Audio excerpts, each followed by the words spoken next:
Welcome back to the Alabama Department of Public Health, our second session dealing with customer service. This one is entitled Basic Communication Methods within the customer service realm. And what we're going to look at today, and you will be able to do as a participant of this, is understand the difference between communication skills and interpersonal skills. Because interpersonal relationship skills, I put the relationship in at this time because y'all, it is so important that we understand that difference. If you own a cell phone and you text and answer your cell phone, you know how to communicate. It doesn't mean you know how to hold, build, maintain interpersonal relationships. Two totally different skills. In fact, a study of the CEOs of the Fortune 500 companies here in America said this: they can find plenty of people that communicate, but between now and 2020, one of their biggest challenges will be to find people in the customer service realm who know and understand, have the ability to deal with interpersonal relationship skills. Very important in the customer service. Understand why those interpersonal relationship skills are necessary in today's workforce and environment in order to provide this service we're talking about. Identify and correctly emulate the three forms of communication necessary for good interpersonal skills. We'll also be looking at improving your communication efforts in order to be able to engage customers, not just communicate, and provide better service. Unite verbal and nonverbal communication. That kind of sounds like they're getting married, and really they should unite and get married. To create succinct messages. Understand and break down the barriers we do have in communication. Two more, you will be able to understand your role in misperceptions and miscommunications and try and improve in these areas. Now, I could really go on a tangent right there because there's a big old miscommunication this morning on the phone with somebody I know. But well, I'm not going to get into that. I guess that's my personal issues. But it is very important for us to realize what our role is. What I've found in America, for the most part, is anything that doesn't go well, we slap a label on it called a miscommunication. And it just doesn't deserve all that slapping. Sometimes it's something we do. And the last one, understand the four types of communication personalities and how to accommodate each. Before we get started, I want to review just a little bit. Hopefully by this time all of you have seen the first session that was the overall customer service. And we talked about that great service, the only way an organization, a company can be known for great service is if it actually becomes part of a culture, a customer-focused culture. Chick-fil-A, Publix, Ritz-Carlton, all the ones we went over, those are ones that are known for that. It can't be done by one training session and everybody takes a handout back to their locker and they call it a day. That's not. It's when everybody becomes involved with it. So let's look a little bit about this. We said that there are two basic customer needs that the public health department meets. The first is dealing with products, actual things that they touch. Certificates, permits, applications, licensing, publications, and we could keep going with that. And then also there's services you provide that maybe you can't put your hand on them because they are services such as program information, education, testing, compliance, home health, medical services, enforcement services, and other assessments that you do with them, and they don't, not a paper assessment. So when we look at that, I don't know, I get tired looking at that. That's a lot of work, but unfortunately for y'all, that is only meeting the basic customer need.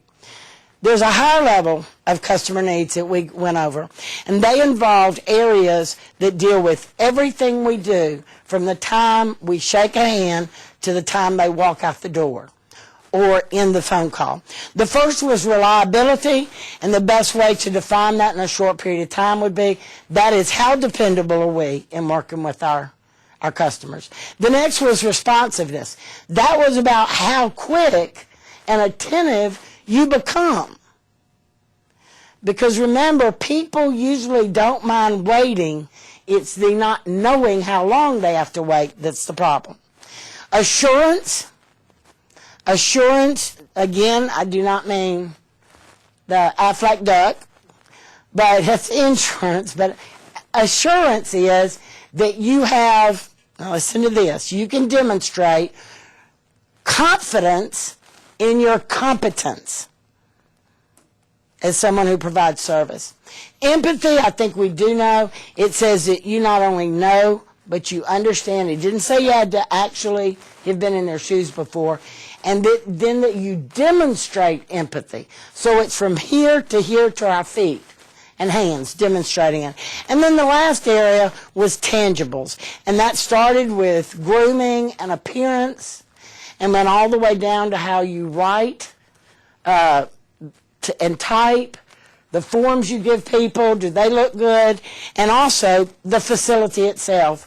Like out at a public health clinic, is the grass cut or the bushes trimmed, or does it look like a jungle trying to get in the front door? So those are the things at the higher level that we actually deal with.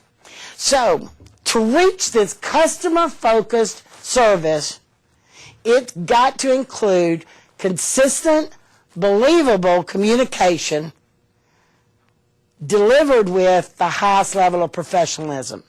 So one more review. We saw this in our last session, that the underlying elements of each individual listening to this now, it's about your character, your competence, and your commitment to service. Character, and once again, I know that I'm in the middle of using incorrect English, but character is who you be, competence is what you do, and how long you do and be is your commitment. And commitment takes passion. The more passionate you are about the job you do, the more you love your job. You wouldn't trade it for anything else. It makes you so happy you don't even feel like you're working. When you have that kind of passion, that's when customer service is just going to exude from your fingertips when you're working with customers. You remember we said, and I showed you an iceberg, we said it's all about attitude and action. Now, when I used to be at the State Personnel Department as their Director of Training, if you remember, some of y'all are old enough too to remember that, I'd be teaching performance appraisal. And in performance appraisal, I would tell you, you cannot grade attitude because you can't see attitude. But see, we're not talking about performance appraisal right now. We're talking about how you deal with the area of customer service. So it's about my attitude and then the action I take within that attitude. And let me go back just in case anybody's forgotten. Each and every day when your alarm goes off, you choose your attitude. We choose our attitudes every day. So, customer service overview. You keep your customers by delivering on your promises, number one, fulfilling your commitments, and continually investing in the quality of your relationships. I want us to look at that last one. Continually investing in the quality of your relationships. Before we get into new information, I do want us to think about the fact that quality of relationships with whom? Well, number one, I still want to stress your internal customers, who are your supervisors, your coworkers, your colleagues, people in other bureaus, divisions, and counties, but they're within the public health department. Who are external customers? Well, that's pretty easy. Anybody that comes to you that doesn't work in the public health department, or anyone that you go see as part of your job, is your external customer. The quality of those relationships. Over and over again, surveys have shown that organizations that focus strongly on interpersonal skills within their training and their learning are on average, just average, 27% more productive than other organizations. That's almost 1/3 more productive. I know you're not making widgets so that you could count the 30%, But y'all, even in service, it is so important to remember 33% is a lot more productive over that 100% we hope you give. So what is this difference between communication skills and interpersonal skills? Could I have 2 people from the audience? Reluctantly, because I had not pre-warned them about this one because it just came to mind. I told y'all I had lived a lot. Come on up here. All right, now, I just need a couple of answers, so I will be kind of putting my shirt near you. But let me show you about what communication is versus interpersonal skills. I walk in the room. It could be at a reception, it could be my office, or it could be wherever my, quote, customers are. And I do this. Hey, I'm Charlene Smith. You are? Bob. You're Bob. You're Bob. What's your last name, Bob? Smith. Bob Smith. I wonder if we're cousins. I don't know. Okay. Well, great. Thank you for coming. Hey, I'm Charlene Smith. Hey, Charlene. And your name is? Teresa. Teresa, what's your last name? Fair. Teresa Fair. Yes. That means you're fair and honest. I try to be. Well, now, what do you do here at the Public Health Department? As little as possible. In what division? Nutrition and physical. Nutrition! I don't know. I heard on the news today we got to have more nutrition. We do. And I bet you just die every day with what you see out there. It's pretty disheartening. It is disheartening, especially here in Alabama. Well, now, why are you here for this seminar? Because I was told I needed to be here. You were and she wanted to be. She just doesn't want to tell y'all that. Well, listen, it was so excited. Somebody had mentioned you were going to be here, and I was elated. I was so excited. I've heard so much about you. I could not wait to meet you. So stay around afterwards. I'd love to talk to you a little bit. Okay. Nice to meet you. Yeah. Okay, who feels more valued? Bob or Teresa? I think it would be Teresa. You want to know why? I communicated. Over here, I engaged in an interpersonal relationship skills. You go deeper, you go friendly, more direct eye contact. This is all it takes. Some of you probably think, well, Charlene, you would have had the same conversation with Bob had he been more vocal. And, I mean, what about Bob? But the thing is no, this is the convenient, the easiest, the quickest way to get things done. And by the way, it is not customer service friendly. Because it's not about him. If I'm trying to do something based on what's convenient for me, what's easiest for me, then this isn't service focused. It is self-focused. And we want service over self-interest. That's something we talked about last time. What I did over here was put service over self-interest. I mean, she thinks I'm so into her and so glad she's here at the seminar that I have something to tell her when it's all over. That's engaging. We want engagement, y'all. We don't want just a blanket communication statement to people. Thank you so much. Would y'all give them a round of applause? Okay. Communication is defined in our old friend Webster's book as a process by which information is exchanged between individuals through common system of symbols, signs, and behavior. Okay, this is a behavior. What does it mean? Bye-bye or hello. That could be confusing in itself. A symbol actually means a word. Hey, can you come over here? I communicated. A sign could be that, but let me tell you where signs are most frequently provided, and then we'll just move on. When a car, you pull in front of a car and they get mad at you for doing so, and when they drive by, they're not exactly waving, but that sure is a sign. So now you see all different kind of things. Maybe another behavior would be when you walk up, I just completely move my body another way. Or maybe my behavior is treating you bad. Or good.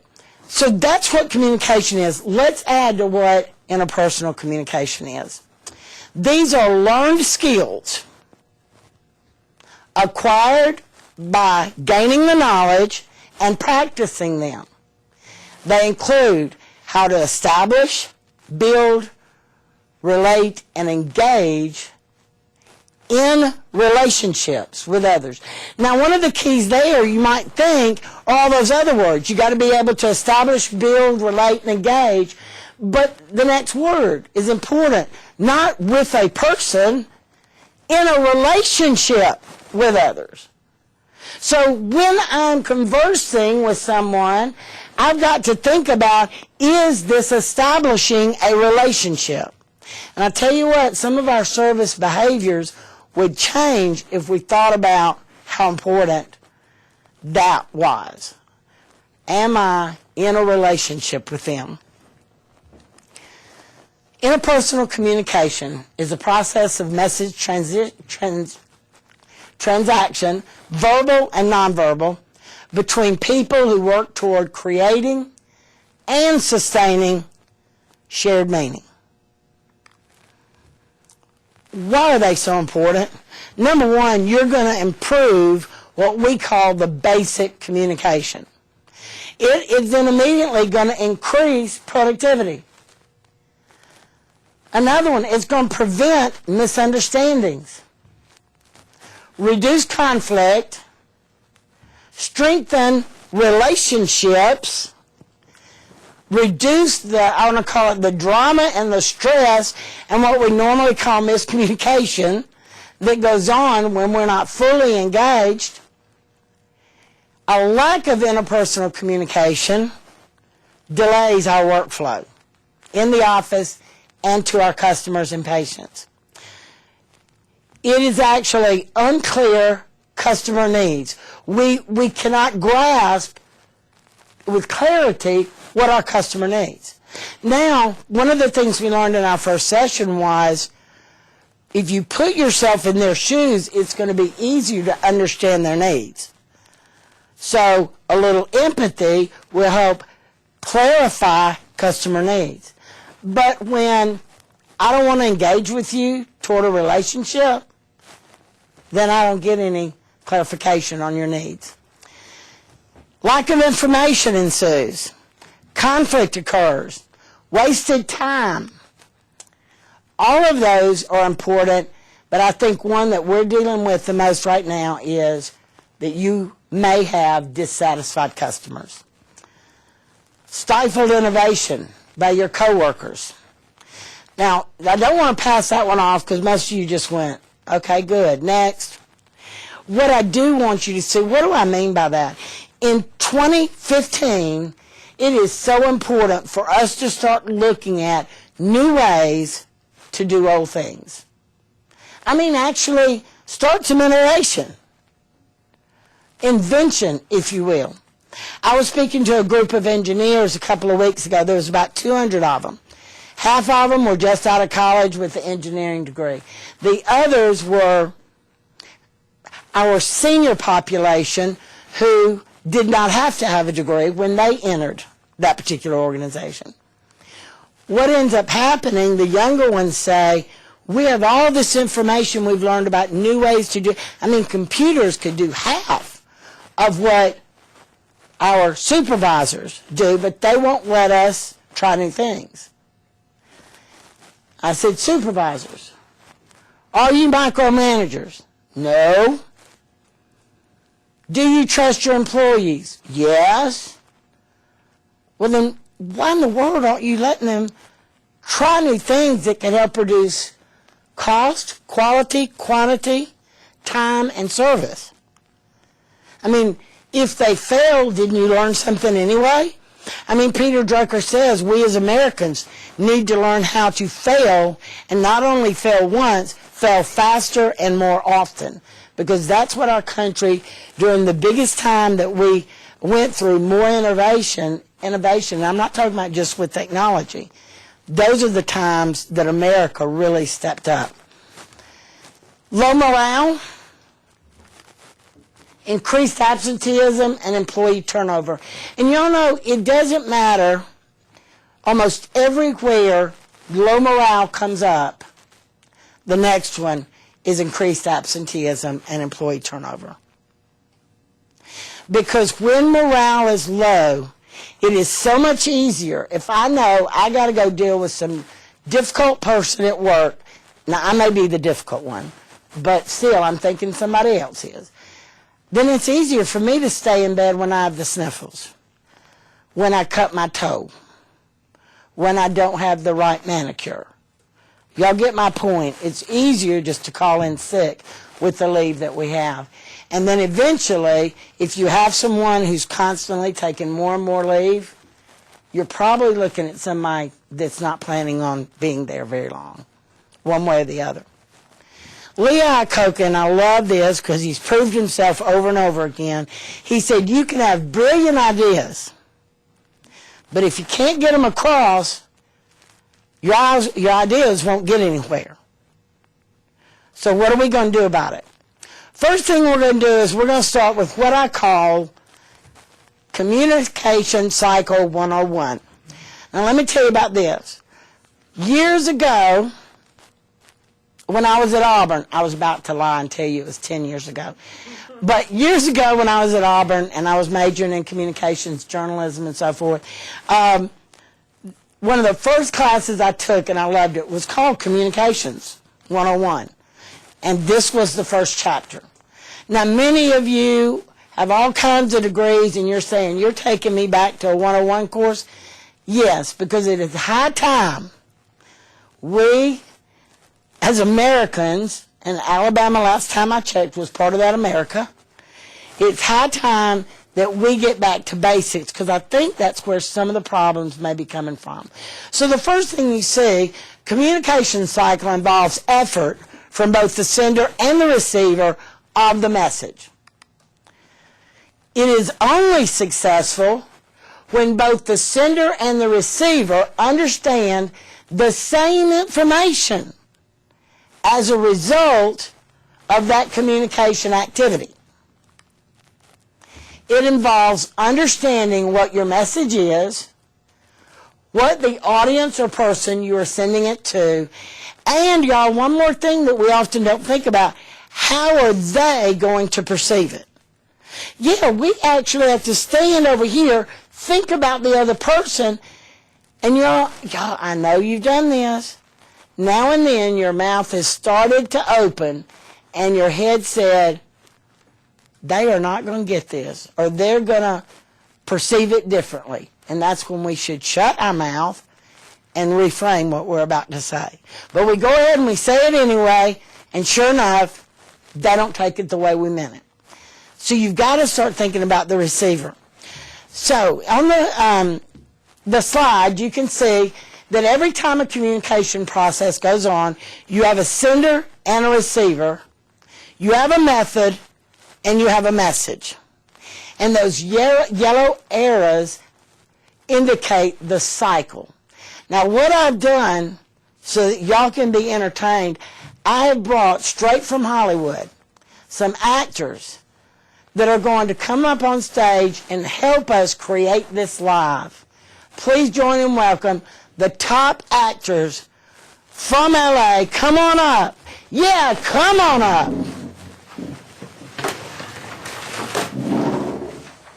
They are so excited they can't get up here fast enough.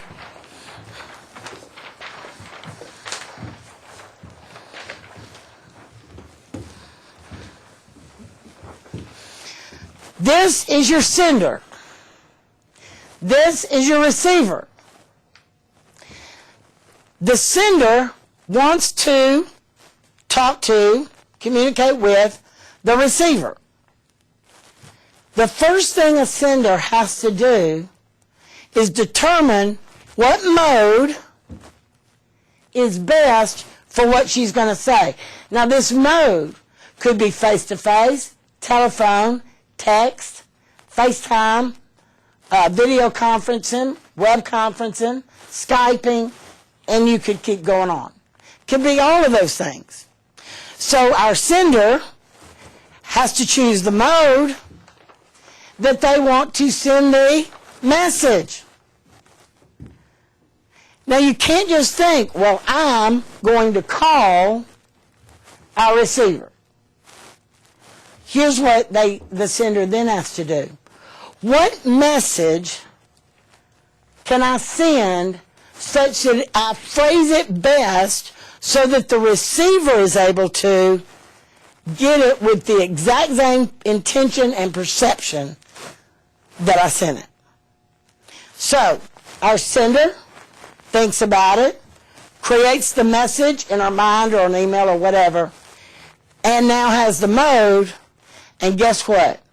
This message is now being sent to the receiver. I told you these were great answers. The receiver listens, and here's how she interprets the message.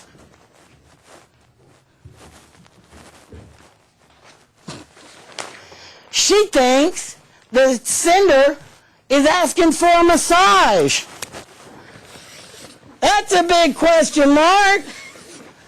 So, with her questioning voice, she decides she will send a message back. Now, they're on the phone and say, what do you mean, a massage? And the sender says, no, I meant message.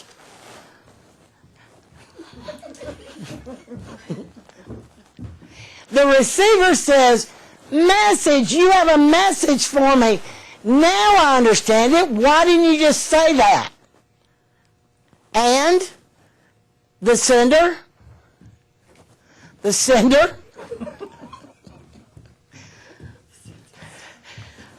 actually says, that's what I said the first time. I don't know why you didn't understand me.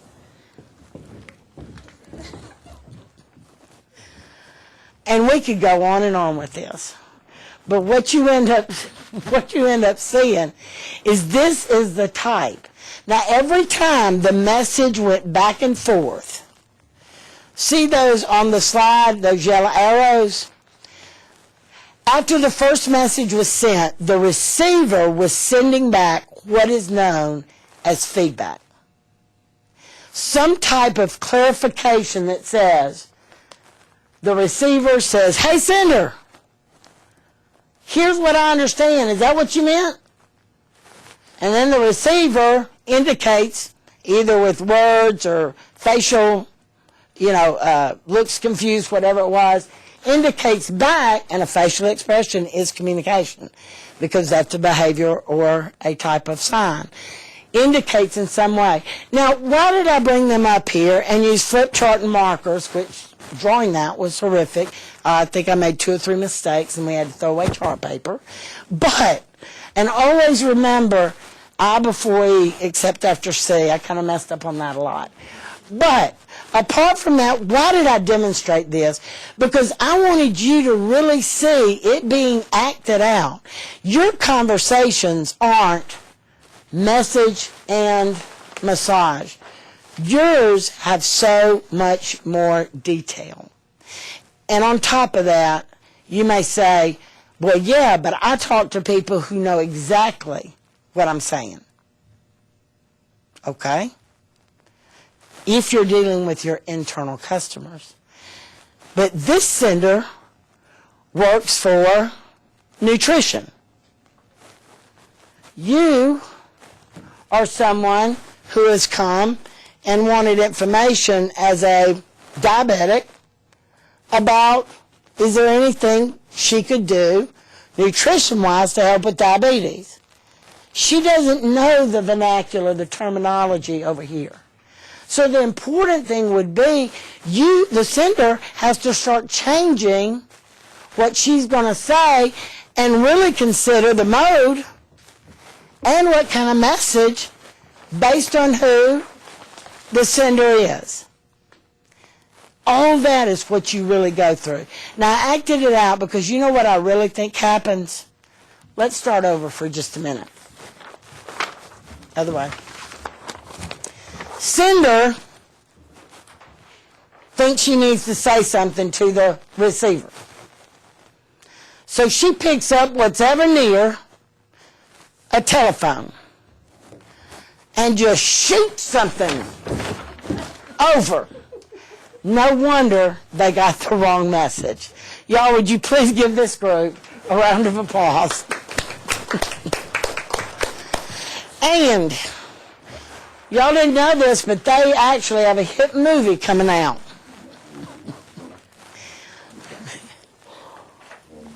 Y'all can catch that in December in your movie theater. So, let's just kind of go over real quickly, and I do appreciate their help. The sender must be clear about the purpose of the communication. Not unclear. Know the desired message to be communicated. Know the interest with which it is sent, and ensure the information is useful and accurate. If we think about what a sender does, the sender needs to really go through a planning, a questioning. Understand your objective. What in the heck are you trying to communicate? Now, I'm going to tell you one way that I think most often this gets hindered in a customer service, and it becomes what we call a tough customer. And that is when a public health department employee, sweet as they are, they do not want to say no or get in conflict. So they use all these flowery words, and they do everything they can except saying, I am so sorry. We are not allowed to do that. I so wish I could help you. Now remember all those, in our first session, we had a bunch of different things you could say. There are ways to say no and still be nice. There are ways to say, I so wish I could help you. I'm not the one that needs to help you. Let me walk you down to that person's office if it's in a walking distance. So a lot of times we've got to think about that. Understand what our objective is and who we're communicating to. The next is who you're communicating to, the audience. I mean, audience sounds big, but that can be one person. So, are they of a different culture? Are they of a different generation?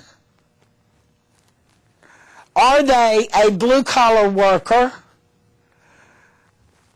And you're some higher level in the public health department, and obviously you're white-collar.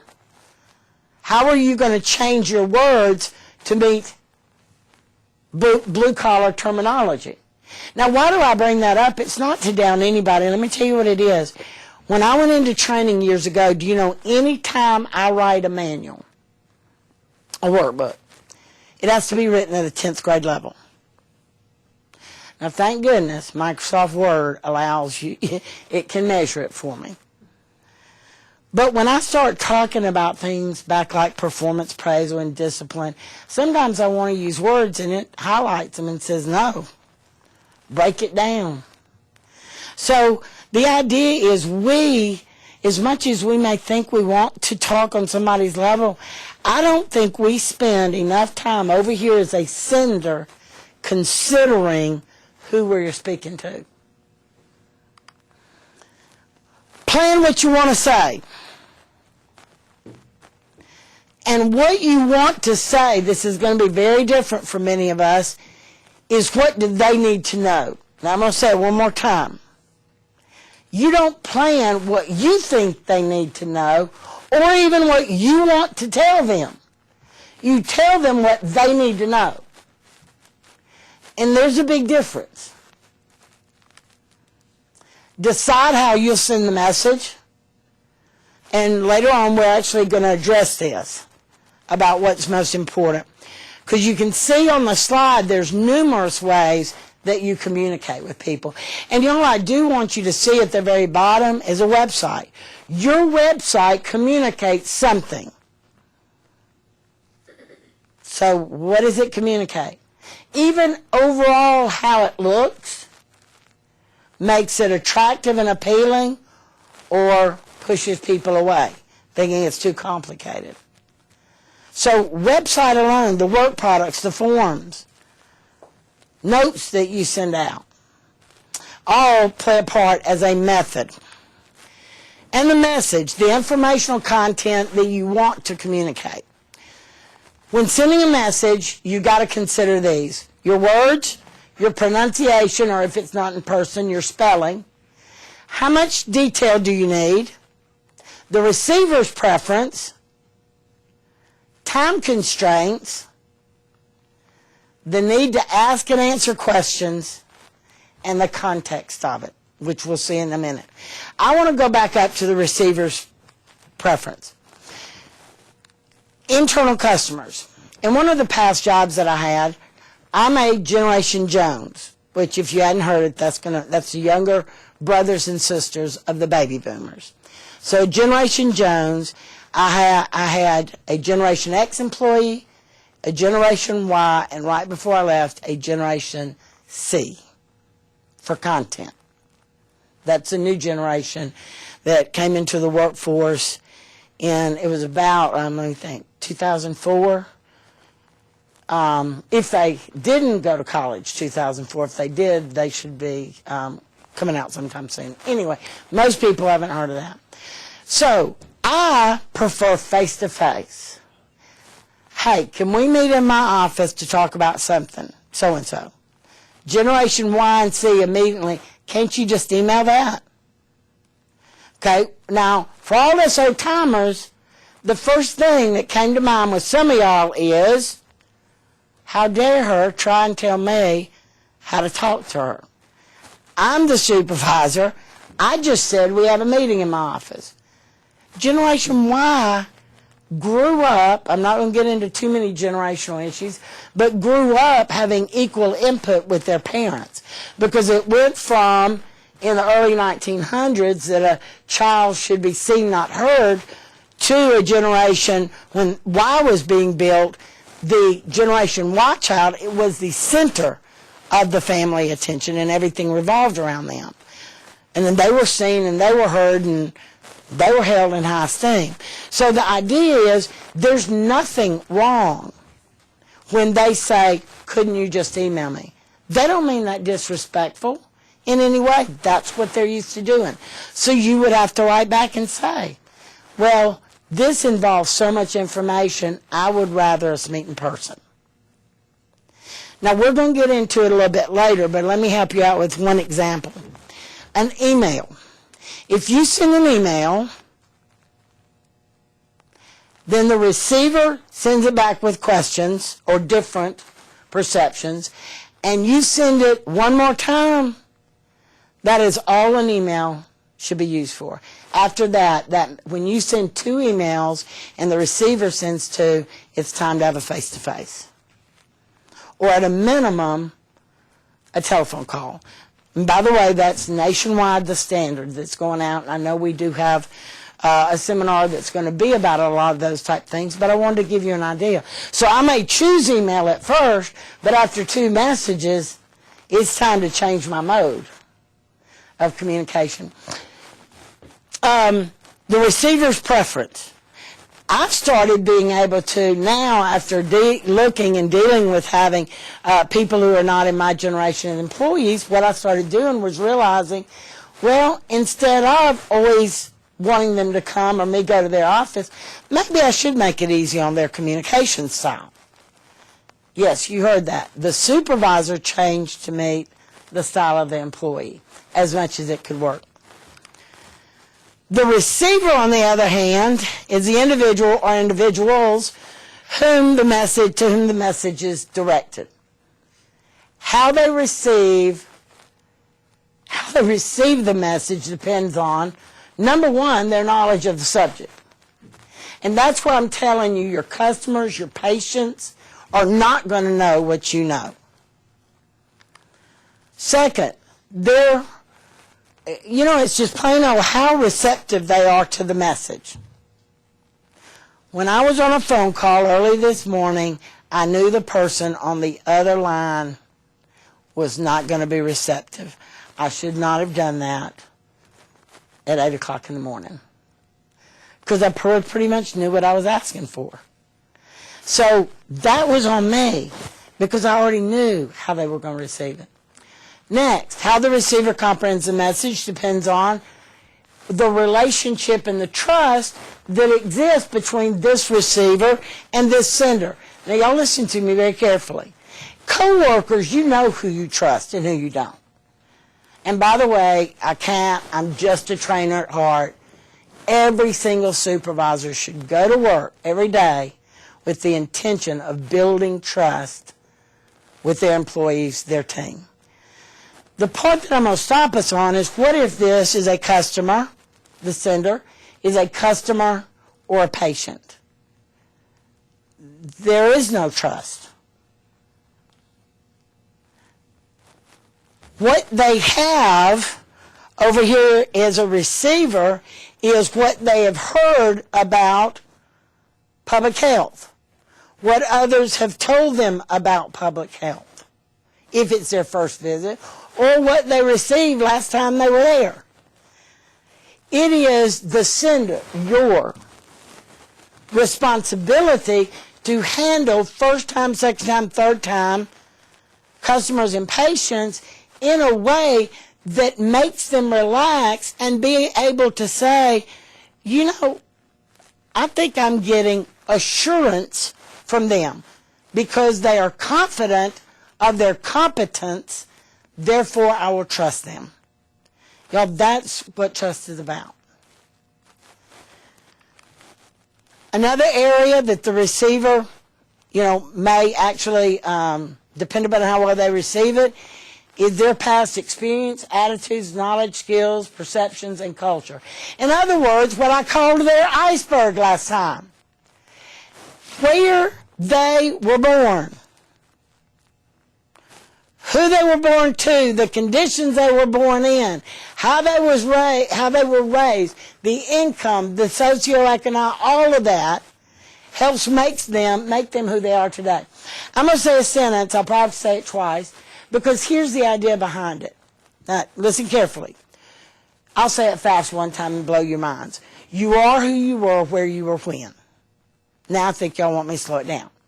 You are today who you were in your past, where, what location your childhood was, you were when, in what time period, because that's your generational. See, I was born as a Jen Jones, Caucasian, to middle-class parents. Father had law enforcement and military, fire, state trooper, Navy, all through. My mother, as people did back then, didn't work till I was about 6 years old, went off to school. Then she got a job, but was at every PTA meeting in the world. Okay?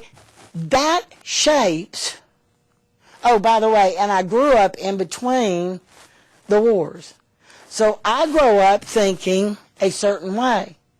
Have someone else who is not the same, who maybe came from a wealthy or a very low-income family. Oh, and did I say they were just born in 1990. They're 26 years old. Wow. Do you see how I have to immediately change my thoughts about sending that? I need to be able to put it into language. And y'all, these are things we haven't thought about for years, if you even took Communication Class 101. There's so much that goes into it. The feedback cycle. Now, the feedback was every time I message or massage would run back and forth. The feedback cycle being the chain, if you will, the link between the sender and the receiver. That's the part that we've got to get straight. I mean, what I'm saying from the very beginning is our breakdown is our sender saying this, "Hey you, move your car." And the receiver says, "No." We call that communication. That wasn't communication. That wasn't full communication. Full communication is when the sender gets some sort of message back that says, lets them understand they understood what was being said. So the final link in the chain of the communication process is feedback. After receiving a message, the receiver responds in some way, lets them know, got it,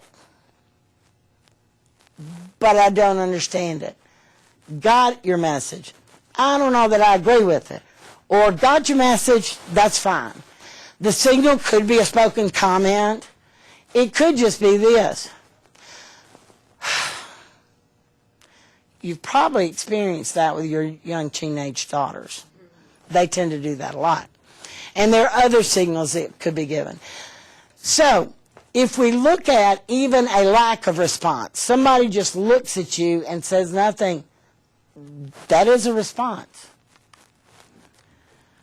Communication is not taking place, y'all, until the cycle has gone around enough to where sender and receiver have the same intent and perception, and now we can end. That is the communication cycle. So as we're communicating, my Hollywood stars up here had signs in front of them, but had they not, their talent would have come up. I mean, just come out unbelievably. Because there are three different methods of communication. There is verbal, nonverbal, and listening. Let's talk about verbal first. Verbal communication is expressed through words or sounds. Verbal communication includes what you say, the words or sounds, that convey the content. I would imagine that a mother communicating to a toddler says this, you better not, no. And immediately that toddler's, well, they could be strong-willed child, but immediately that toddler knows what is meant. There's no confusion there. So it's some type of our behavior, our sound, so forth that go forward. How to increase the effectiveness of your verbal communication? You know, I'm not an English teacher, and I'm certainly not a grammar teacher. So I'm just going to read these to you. You can go over them. Enunciate your words. Use appropriate volume. I'm often told, because I'm a speaker, when I'm having lunch at a restaurant, my family will look at me and say, inside voice, inside voice. Because I'm still speaking. I would like the ribeye steak and a salad. Pronunciate your words. Use the right words. Customer service is not a time to try out your word of the day. I mean, I also have a word of the day that I try and learn. And also try and pick words that are useful. I picked monolithic. This was several years ago. Monolithic, which means Greek-like in statue. And so you never want to, like, call some, you know, that camera is monolithic. Well, it's not Greek-like in statue. So always make sure you choose the right words. Use proper grammar, develop your voice, and animate your voice. Now, I want to go back to develop your voice. You don't need to talk like this all the time. What'd you say? I said that you don't need to talk like this. I'm sorry, I can't hear you. Learn how to project from your diaphragm. One is by standing up straight with your shoulders back, and you talk literally from here. If I'm going to talk from here, it's talking from the throat. So what is occurring? I don't have much air. Take a deep breath. This actually vibrates more than your throat does, and that's where your projection comes from. And animate your voice. Hi, it is great to be here today. Thank you, customer. I'm glad you came in. Boy, that is one exciting public health department employee. Animate your voice. 3 types of communication, verbal. We went over, now it's nonverbal. Let's look at nonverbal. This is a little fun. Nonverbal communication techniques that are obviously not words that add content to the message or the words that you speak. We're going to go over a lot of these. The first one is eye contact. Now, I'm going to give you the latest and greatest information on these. Eye contact, one-on-one, is to be held almost consistently in a conversation nowadays. Before, it was appropriate for me to be, I'll use the camera as an example, to be talking to someone and look away, because this was said to be polite. Because if I talk to you directly with no blinking and no full eye contact, it was said to be rude. Now, y'all, this direct eye contact that I'm doing with the camera right now is actually seen as the most professional. I mean, if you've got to blink, don't start, going sideways and crazy. I got to keep my eyes open, can't blink, can't do it. At some point, sure, you can blink, you can even look away and look back. But the idea is to keep that direct eye contact. Let me tell you what this says about you in customer service. It says this. Direct eye contact says, I'm 100% confident that anything you need, I'm competent to meet it. I got this. And isn't that what we want? Whether you're in a clinic, whether you're in the office, somebody comes in and they need a birth certificate. That direct eye contact is just as important for someone who comes for one of your products as one of your medical services. Facially, by the way, the number one communication tool that's nonverbal is your eye contact. Next is your facial expression. Right now I have a couple of people in here that I might need to change their facial expression. There you go. Now they're smiling a little bit. Y'all, there is no reason we can't have eyes up a little bit. I don't mean Botox. Have your eyes up a little bit and be smiling and friendly toward people. This, eyes up and a smile, means I'm interested in you. I'm interested in you. Instead of, next, write your name here. Yeah, Priya, right there. Which one are you going to go see again? We've got to think about facial expression. Next is vocalics, which vocalics is the tone, pitch, speed, rate, pausing, anything you do with your voice to get a point across. We use vocalics for many reasons, like the one I just did that y'all didn't notice. I paused long enough. Why? One, so your brain would catch up because it needed to. And second, my pause indicated, wait, something special is fixing to come. So, as you're talking to people, taking a pause, people think, now a pause has to be silent. It can't be But if you take a pause at the right time, it becomes very effective. And y'all saw me take 3 right then. But what about tone and pitch? Tone is something that all of us, and pitch, every single individual listening to this needs to work on. Once again, I kind of told you how to get your voice going from your lower abdominal area up and speak confident. Once again, hi, how you doing? I mean, that's not something people are interested in. And men, you may have a secret desire to be a radio announcer, but we don't want to hear you tell someone they have a disease with your radio voice. Back off. You can do that at home. Anyway, vocalics. It's also the speed. Like one thing I could be saying was, y'all, we have got to understand this. It's something we need to do. Or I could say, we have got to do this. It's something we need to do. Real fast, real slow. That's the speed or the rate. Proxemics. Proxemics is a nonverbal communication tool. It is called the use of space to indicate meaning. The use of space. If someone is standing here and I'm standing close to them, what am I saying to them?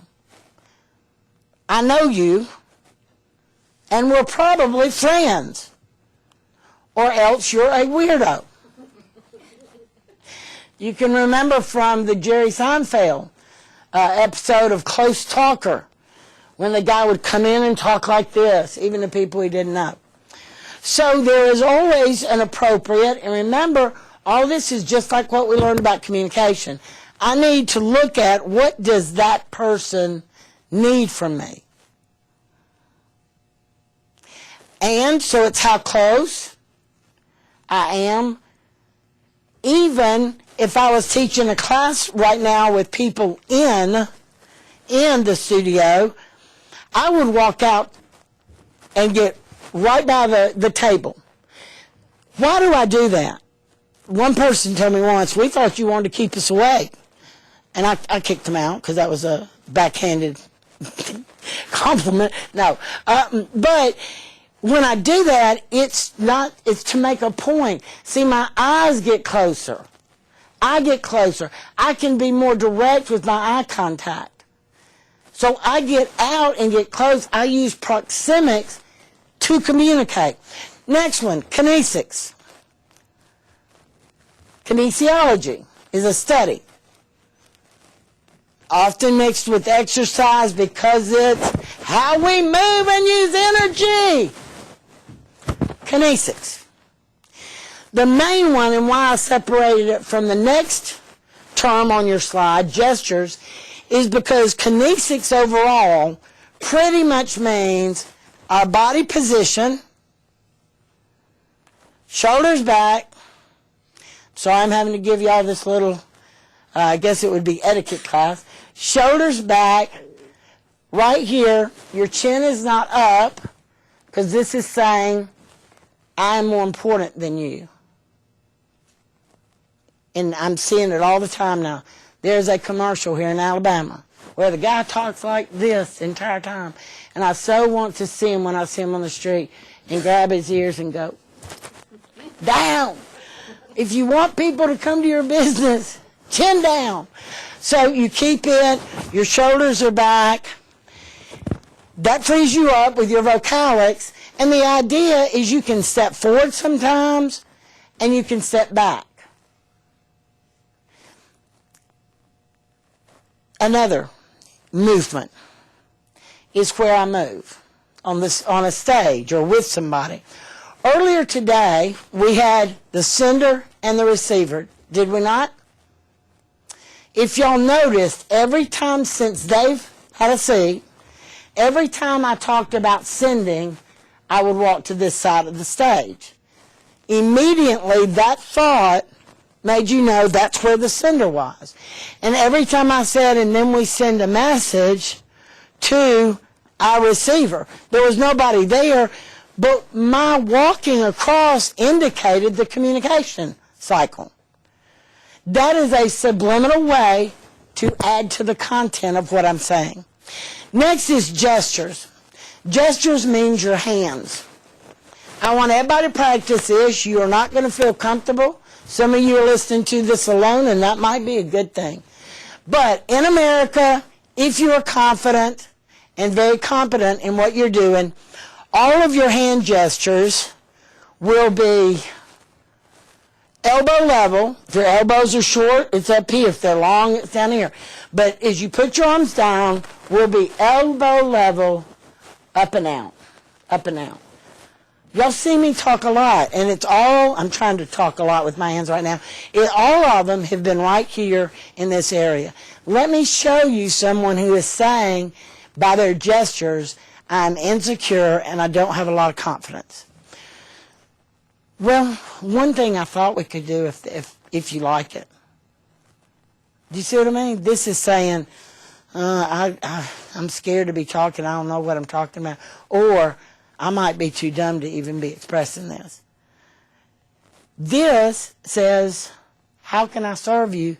Because I'm the one that's going to do it, and this is going to be a great service. Hands here. Everybody put them here. And just flap them around. Can I be a chicken for a little bit? Now it goes from up and out, up and out, up and out, up. Yeah, there it is. Now, let me tell you so you don't look like a fool. If it's one person, if it is one person, they're closer to your body. They're still not down here, but they're right here when you're talking to somebody. The larger the audience is, 3 weeks ago I talked to 5,000 people in a civic center. So my expressions by that time was way up here because this wouldn't have even been seen. See, I was trying to let everybody know this is what we've got to do. If we're going to be leaders, way up here. I'm not a preacher, but your gestures mimic the size of your audience. Y'all got that one. We still have more. You didn't even know. Haptics. Haptics. Haptics. Touch.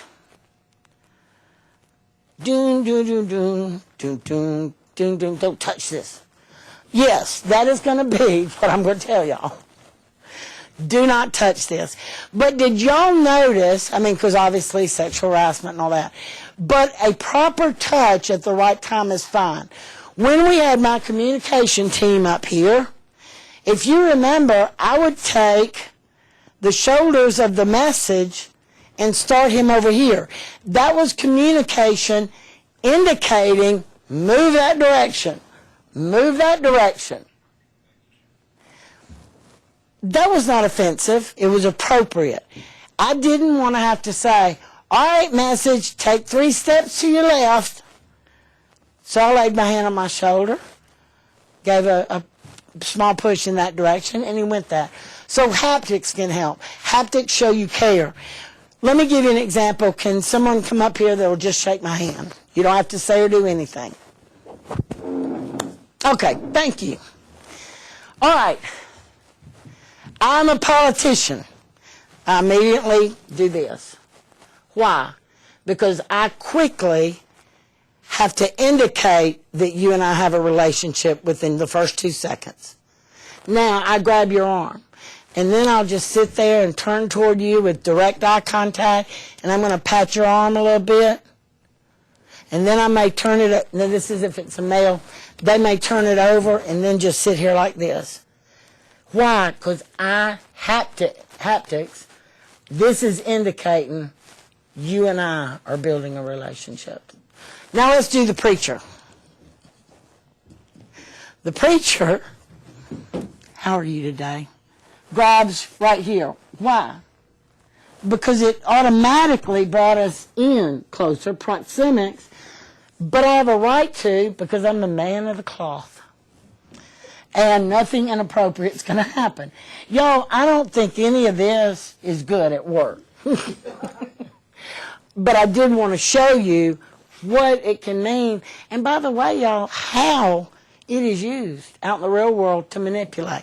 Thank you. Some of y'all, you can see how important nonverbal has become. And let me go back even with gestures. Bill Clinton was governor. He talked like this all the time to his people. And let me tell you one more thing, what we're going to do when he became president. His very first speech, all of a sudden, you saw this. His knuckle out with the ring, thumb down. What we're going to do, I need that legislature to do X, Y, Z. Why? Because this reeks of, I'm criticizing, I'm being critical of you, you're not doing well. This means we're in it together. So Obama has come along. Now, Barack Obama, being on the same team, the Democratic Party, he took this, most importantly, but he put his thumb on top. So now he does this. Because he used to do this too. So they have him doing this. All of that is staged. I know y'all knew that. All of that is staged so that people can put forward what is the most friendly. But it needs to go with us with customer service too. We really need to make sure we have that. So let's get back to chronemics. Chronemics is the use of time to indicate a message. If I'm late to your office for a meeting, what did I just tell you? Come on, y'all. You're not important. Very good. So if I let a patient sit in the waiting room without talking to them at all, what have I told them? They are not, and let me go with the clinics for just a second. In the clinic needs to be what you would perceive the friendliest physician's office you've ever been in. That's exactly what a clinic should be. The minute they come in, direct eye contact with them.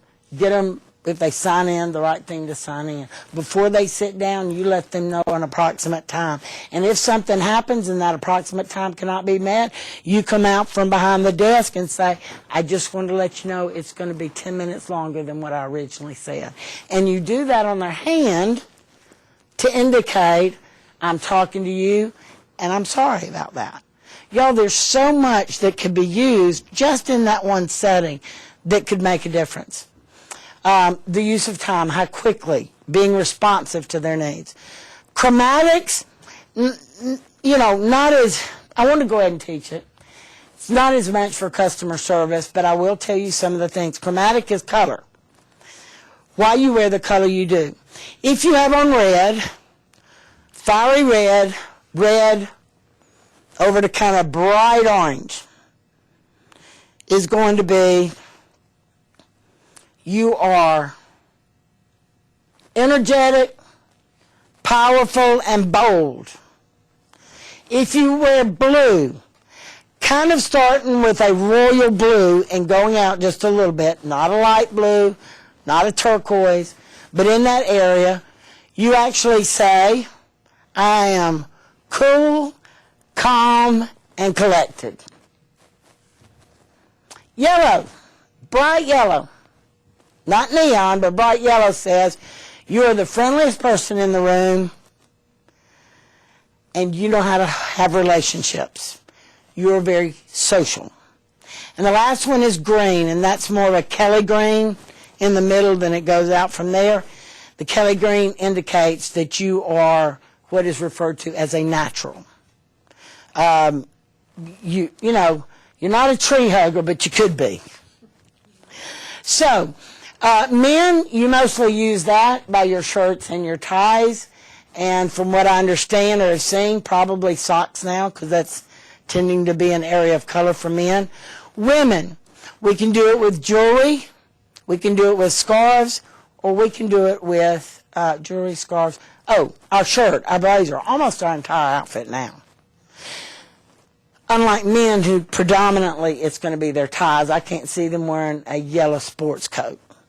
Now, if they won the Masters, they will wear a green coat, but I don't know that anybody in public health is doing that yet. Then we go to artifactual communication. Let me show you an example. Let's say that I was with you and I had a glass of water. Artifactual is any artifact you use to transfer meaning. So, if I was standing there just one-on-one talking to somebody and they said something, I went, you're exactly right. I just used this. Or maybe I take a drink and go, That indicated some type of, the best one, which I don't have my glasses up here, because I wanted to be stylish and make y'all think I had wonderful eyesight. But my glasses I often have to wear, and I will take them down. And sometimes if I talk, I end up using them. So I'm using an artifact to extend myself to communicate. Appearance overall, you can't stop with that. That actually has a big effect. Immediately when you look at someone, you assume something about them, right or wrong. You assume something. It makes a difference what y'all wear. And I'm sure that you have a attire or a clothing policy. Appearance would also deal with your grooming, as we've gone over probably several times.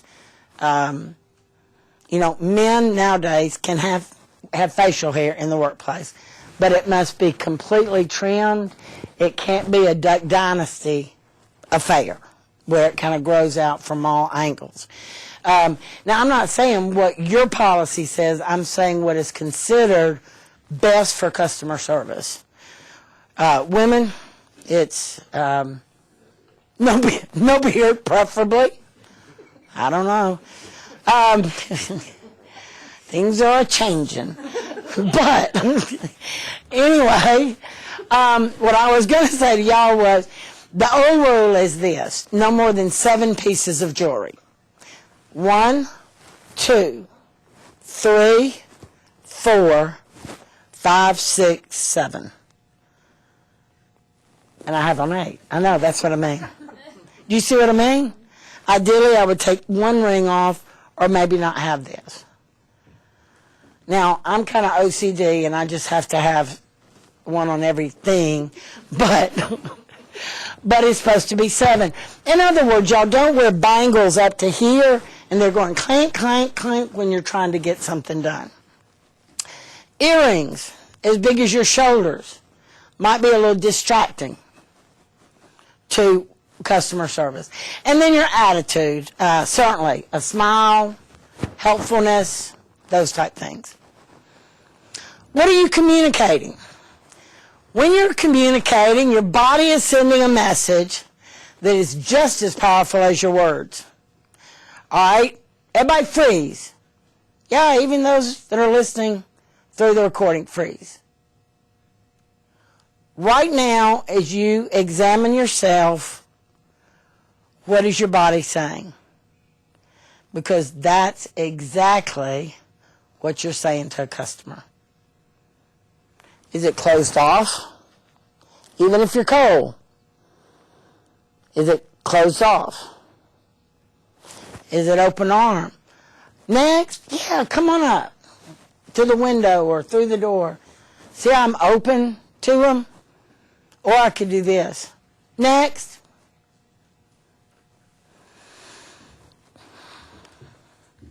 Here's some scenarios for you to think about. What nonverbal messages might you receive in each one of these? Your boss asks you to come into his office to discuss a new program. He looks stern and his arms are crossed. What do you think? Trouble. Most of y'all are going to say, trouble, I've done something wrong. I've even had something like I'm about to be fired. If you're about to be fired, you would have your personnel director in there too. I just thought I'd add that in. Next. Another one. A coworker tells you they have bad news, but as they say it, they've got a smirk, a little smile. What does that mean? I've got bad news for you. It means it's good news. You don't have to go to that seminar this afternoon. Yay! All right. You tell a customer that you can't help him or her with what they need. They say okay, but they slam the door of your office on the way out. That says they were not happy campers. Y'all, these are the nonverbal messages we give all the time. Some we readily see, like those 3. But y'all, people are reading your body as part of your content while you talk. Just want to mention we've gone over vocalics, but the tone part of vocalics, 90% of the friction in daily life is caused by the wrong tone of voice, per John Maxwell.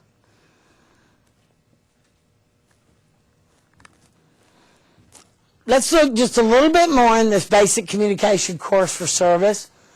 I'm going to read these to you, and just out there try and think, what might this mean? I did not tell John you were late. Probably said somebody else did. I did not tell John you were late. I didn't do it. I did not tell John you were late. What did that say? I emailed him. I did not tell John you were late. I told somebody else who's over John. I did not tell John you were late. I did not tell John you were late. I told him you are all the time. And I did not tell John you were late. I told him something else about you. Okay, here's all I'm saying with this slide is, y'all, all I did was emphasize with my tone of voice, and it changed the meaning several different times. That's what we've got to look to. So I want to talk about for just a second something called believability of communication. Y'all, many trainers have misused what you're seeing. Most of you have seen this before, but they've misused it. You know why? They say this is communication. No, the study that was done by Rosenbaum said this, that as they studied people, and they were studying, would someone believe what you were communicating based on verbal, vocal, and visual? Like, what came first? So it was only about believability. And what you can clearly see is that the words out of our mouth, verbal, the sounds and words out of our mouth, we may think and come up with some intellectual words.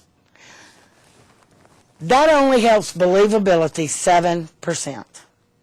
7. That's one hand and two more. Y'all, hardly any. Your vocalics, tone, rate, pitch, pause, speed, 38% of the believability. And that one to me is so totally easy, because if I got up here and I talk like this, y'all would probably like go, is this her first training seminar? Because she doesn't know anything. And I might be brilliant. And then visual, what you see me. Haptics. Kinesics. Chromatics. Artifactual. Absolutely all of them. 55%.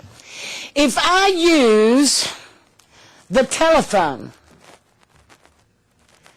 how much chance of believability from you do I have? 7?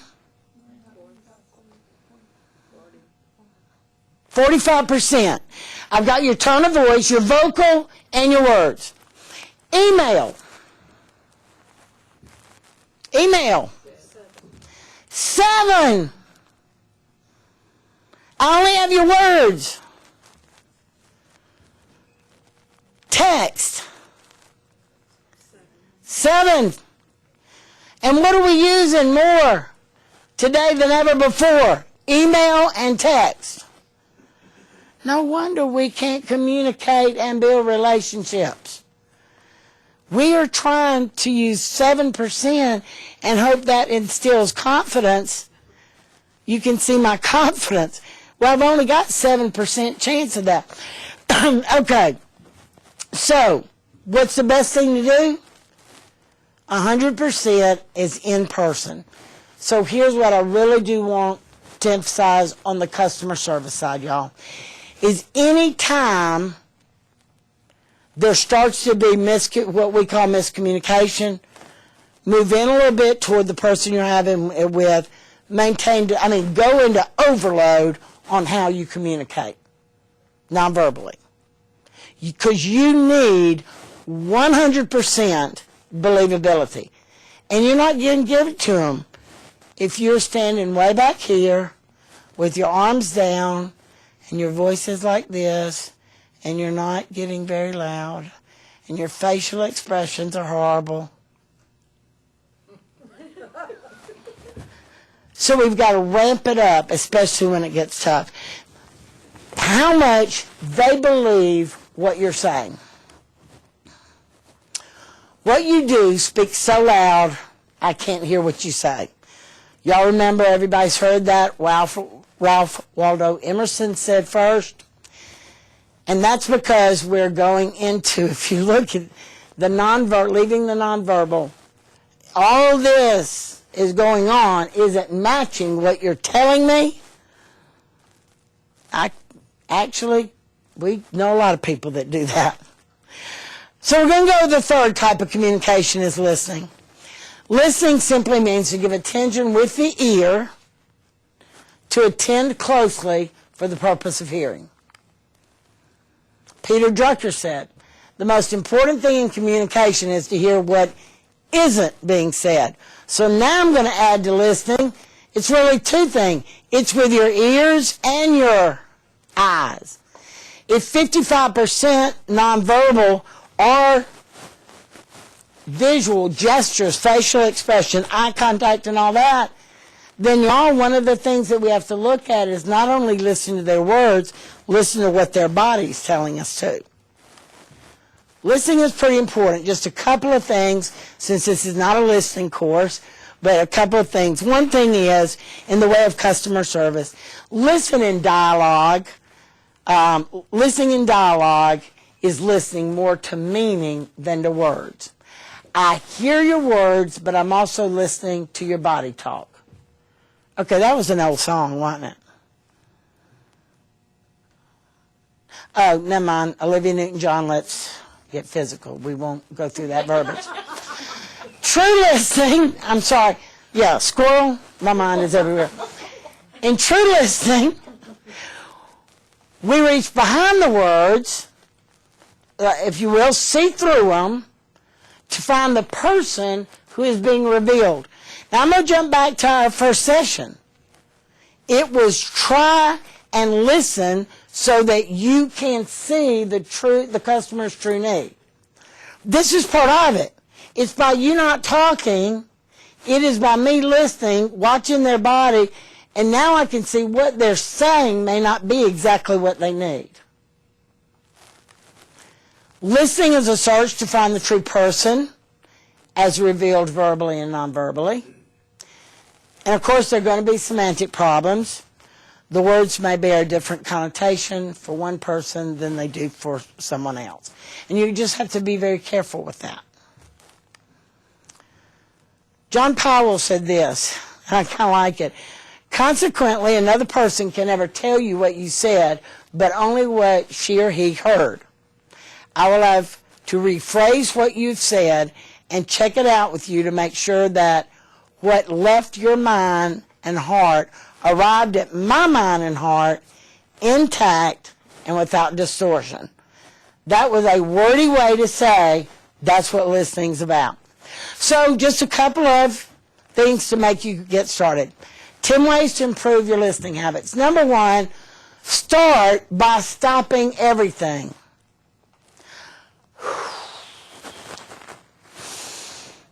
Take a deep breath. Maybe not that dramatic, but you did get my point. Take a deep breath, exhale, so that you can soak in what the other person is saying. That also makes it's a short break between what you were thinking of and beginning to listen. Don't worry about what you say until it is your time to talk. Quit trying to figure out something to say, and we're going to get to why that would be useless anyway. And another way is start joining the sender's team. In other words, imagine yourself as a receiver. Imagine if they walked over and acted like they were on the same team and thought about, what are we going to do? What do we have to talk about? What context am I supposed to be listening in? Don't multitask while listening. I do just want to give you this idea. If you ever call me on my personal time, and you may, if I hear paper rustling, I will say, put down your mail. If I hear the sound of ice, I will go, you can fill your glass in a minute. If I hear the keyboard taps, it will be, now are you talking to me or are you doing email? Why do I call it out? Just so we will know that. Now, professionally, I would never do that, but on personal time. Because, y'all, we do not multitask. Y'all bound to have heard the studies by now, right? That our mind does not. What it doesn't do two things at once. It switches. It does this, then it does that. Then it does that, then it does that. It's never both. It's one. So the idea is when our mind is clicking back to something else, we are not hearing what's being said. Try to emphasize. That's just kind of a refresher because it's so very important in the department that you're in. And anytime you have to tell somebody no or bad news, that's got to be something that's on the forefront. Confused, don't understand? Ask them questions. I loved it the other day. I was in a board meeting. Somebody actually said, okay, I didn't really understand what you just said. I loved it. I was happy to repeat it. That way there was nothing confused. And afterwards I said, she was sitting next to me and I said, thank you for asking me to clarify that because it means you have a lot more, we'll have better communication on the board. Establish eye contact. We've already been through that. Follow the path to the goal of this communication. All right. If my goal, let's say I'm a supervisor. My customer is my employee. And it's time to do the performance appraisal, and we're so excited. And here's what happens. They come in and sit down.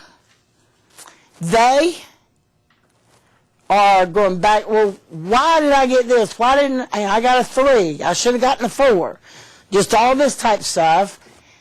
You and I, if we're the one who initiated the communication, we need to look kind of like at the back of the office at the door and think, my goal is to tell this person about their performance.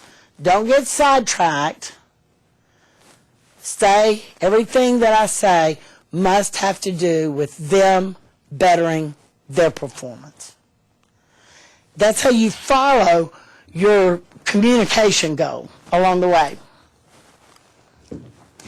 And it's great to be surprised. This was the one I was going to tell you all about. Have y'all ever done this when I'll be figuring out exactly what I want to say instead of listening? And I'll start to talk and they'll say, Charlene, I said I agree with you. Oh. Sometimes we're surprised that we're agreeing, it's just the words that got confused over something.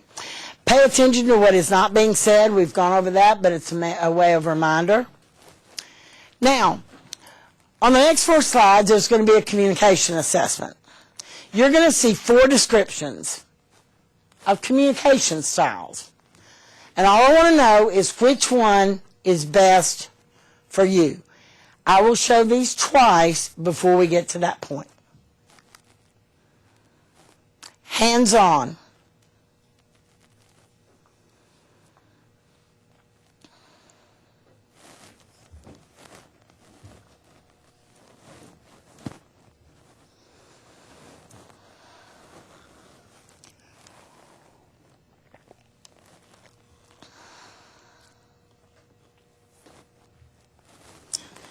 Okay, the next one, and we'll come back, is analytical.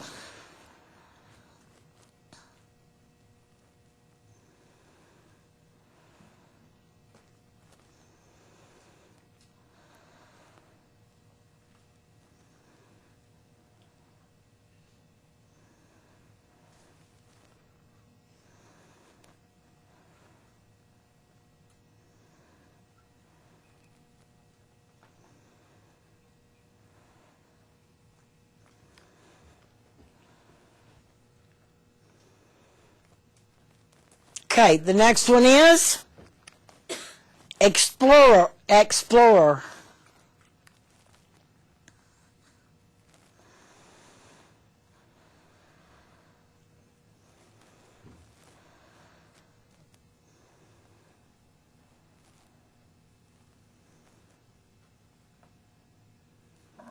And the last one, the roamer.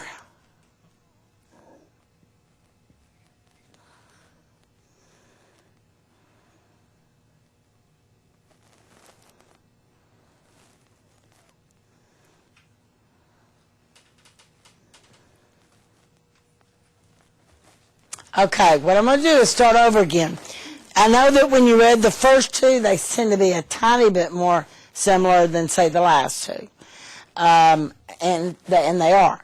But let me go back so I can make sure to the beginning where we have, the hands-on type person. Please write down hands-on if you prefer to get your hands involved in the activities and the experience. You focus on task. You don't really care from discussing anything. You're logical, organized, very orderly in the way you do things, and you're not the best at handling change. Hands-on. The next one is analytical. You tend to enjoy listening to a logical presentation of ideas. You analyze problems. You find systematic ways to solve those problems. You create models based on theory and information.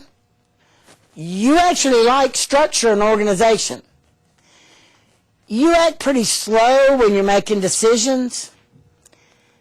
And when you're out there communicating, you actually show more interest in ideas than in the people you're talking to. That would be an analytical.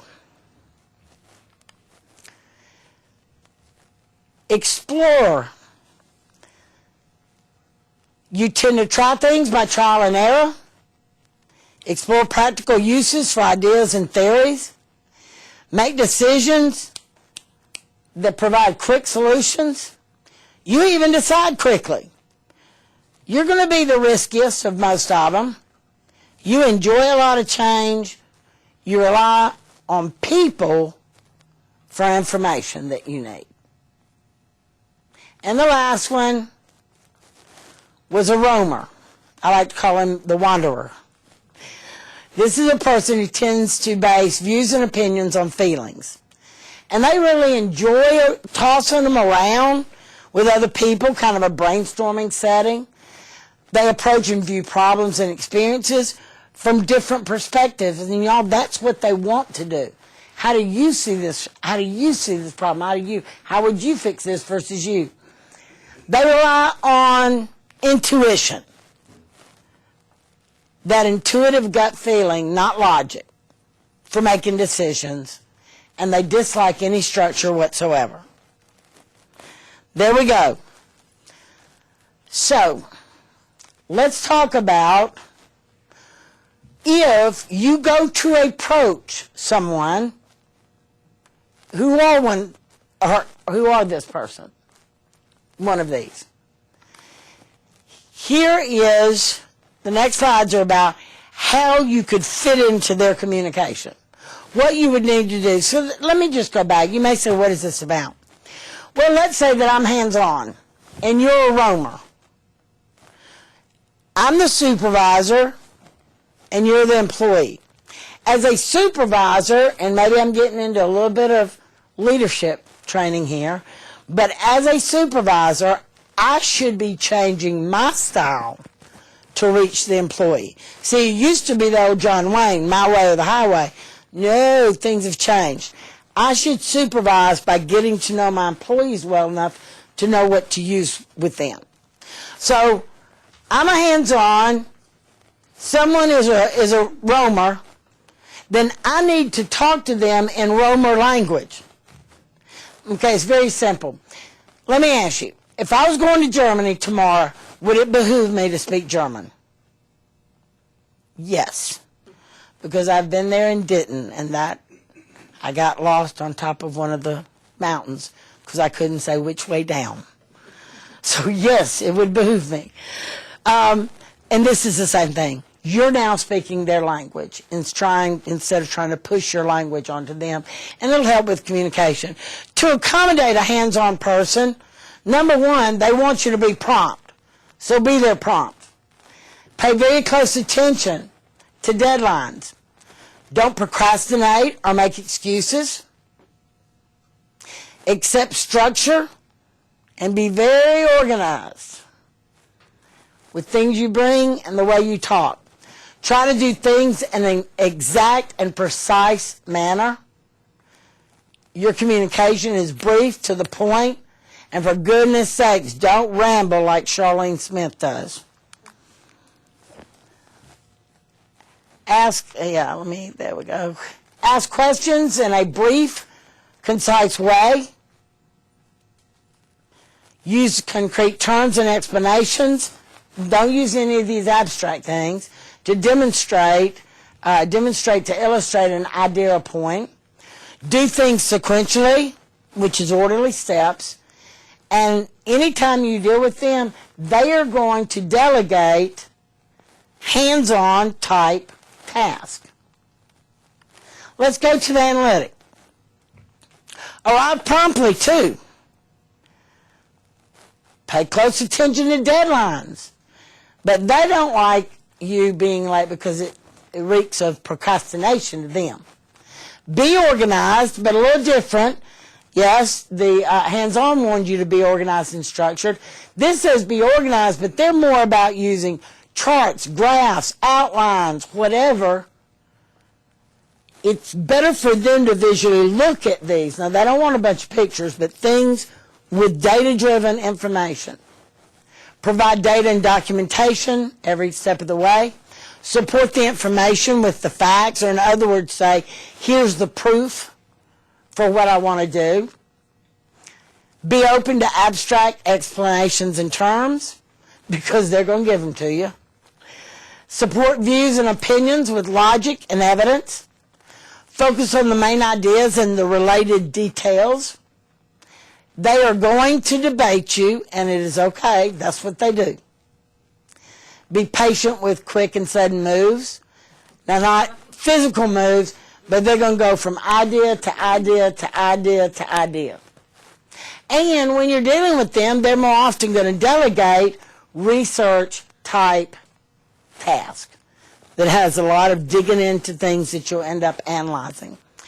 Let's go to one that seems a little bit easier to deal with. And that is, here you just got to be open to new ideas and change, because that's what they're going to talk about. Allow room for their creativity and innovation.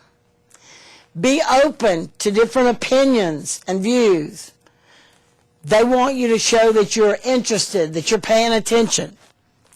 Relate ideas to the real world. Use real-world examples with them. Be willing to take a risk or investigate taking a risk.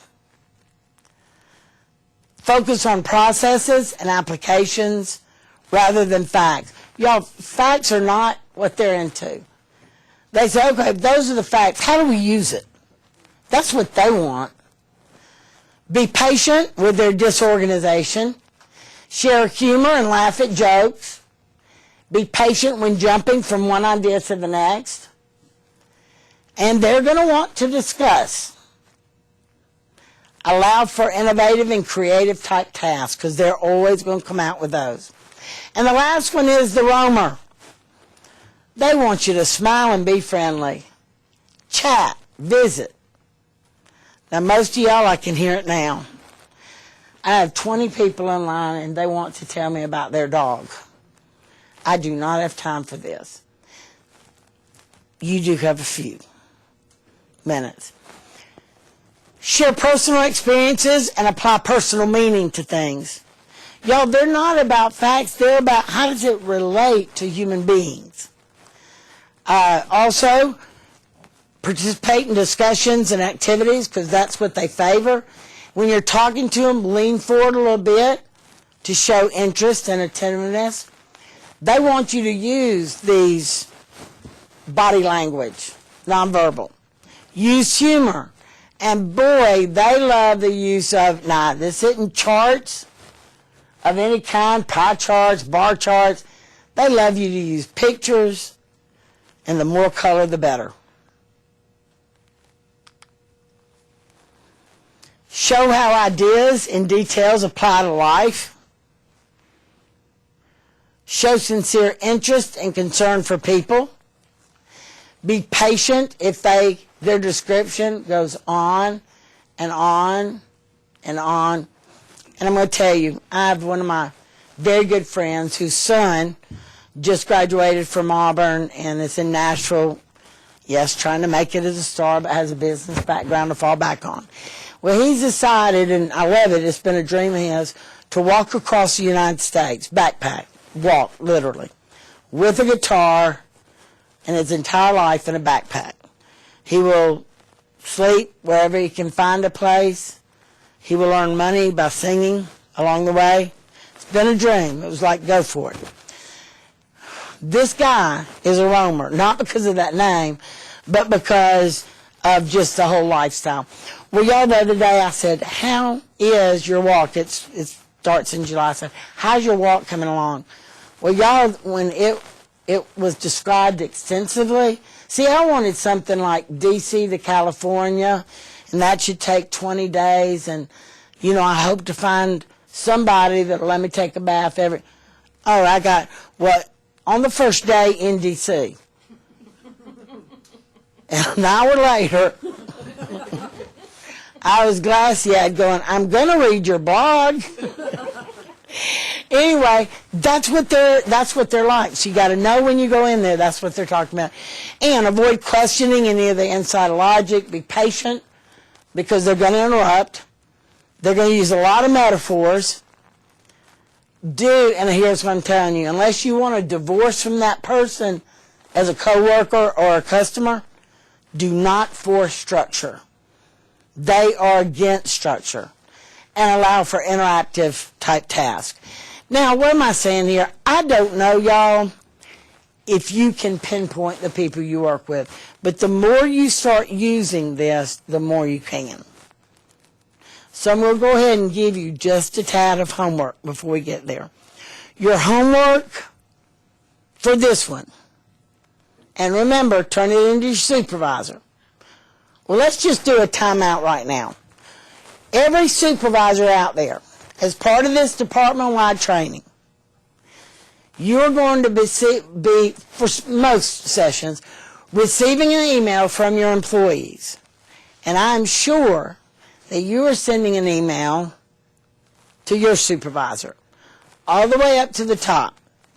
And so what I'd like us to do is, because y'all, if we're going to change the culture of the Department of Public Health into one that's seen to be as friendly as a Chick-fil-A, if you will, so that productivity, performance, the demands that we covered, the first sessions that are coming down within our health system, we're going to have to do some customer. And y'all, it's not that y'all been treating people horrible. It's that customer service is being demanded more than ever before, especially when it comes to any type of, I don't want to say competition, but you have to work with others, or you're trying to get people to come use your services. That is so important. Customer service is going to be number one.